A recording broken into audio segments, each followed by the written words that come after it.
I'm going to ask a question, Lewis, and I don't want you to misunderstand the question I'm asking because I do want clarity on this issue. The question is, what was the legality and constitutionality of the police bomb delivered by robot that killed the Dallas shooter? Now, let's stop immediately.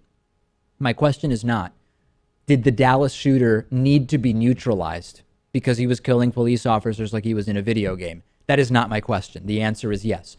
The question is about the constitutionality and legality of these police bombs. As the Dallas police chief David Brown said, we saw no other option but to use our bomb robot and place a device on its extension for it to detonate where the suspect was. University of California Davis law professor Elizabeth Joe is concerned about the constitutionality here. How do you figure out if the deadly force by police was appropriate? Well, usually you go to the immediate threat posed to the officer or others.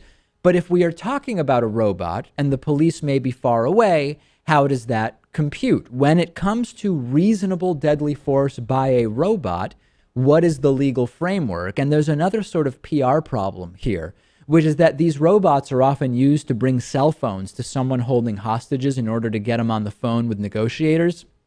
Criminals become aware that you might be brought a cell phone to negotiate, or it might actually be a bomb. If hostage takers become aware of that, Lewis, all of a sudden these robots are going to be told to bring one of the hostages the cell phone or whatever. So a number of questions here, and many people understandably don't care. They say this guy needed to be eliminated. What does it matter if police are keeping themselves safer by sending in a robot? All the better. Yeah, I mean, to me, the police department is going to win this one every time. The idea that this would have been okay if there was a police officer in view who was getting shot at seems ridiculous to me. I say to myself, okay, what about snipers? What's the difference between this and a sniper when the sniper is not in direct risk of harm? He's not directly in danger. I know that people are certainly worried about militarization and police overreach. Okay. Yeah.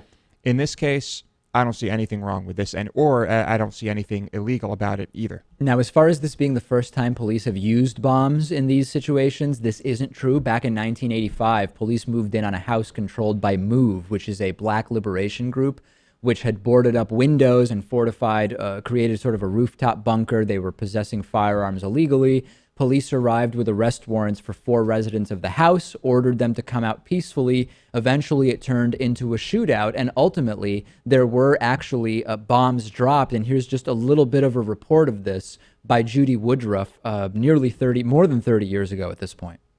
Between a radical group and city officials leaves 11 people dead.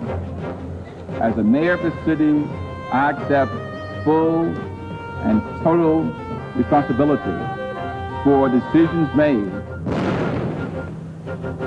A black neighborhood is destroyed, and 61 innocent families are left homeless. What is it, a crime to be black in this country? Tonight, the bombing of West Philly.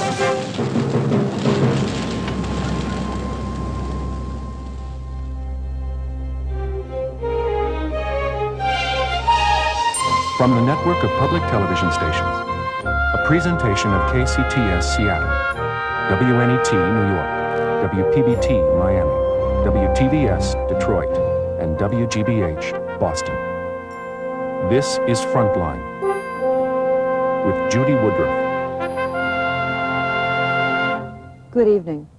2 years ago this month, the Philadelphia police, attempting to arrest members of a radical group called MOVE, dropped a bomb on a West Philadelphia row house. 11... Right. So, Lewis, not the first time that bombs have been used, although aerial bombing versus a robot-delivered bomb, it is different, but not the first time. And that you've seen that headline circulating time and again, and it is not true.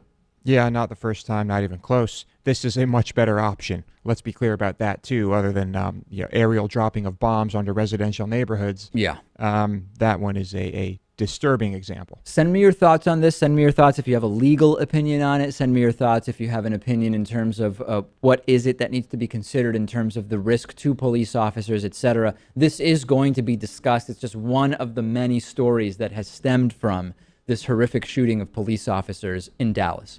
Give us a like on Facebook, facebook.com/David Pakman Show, and we'll be back with much more.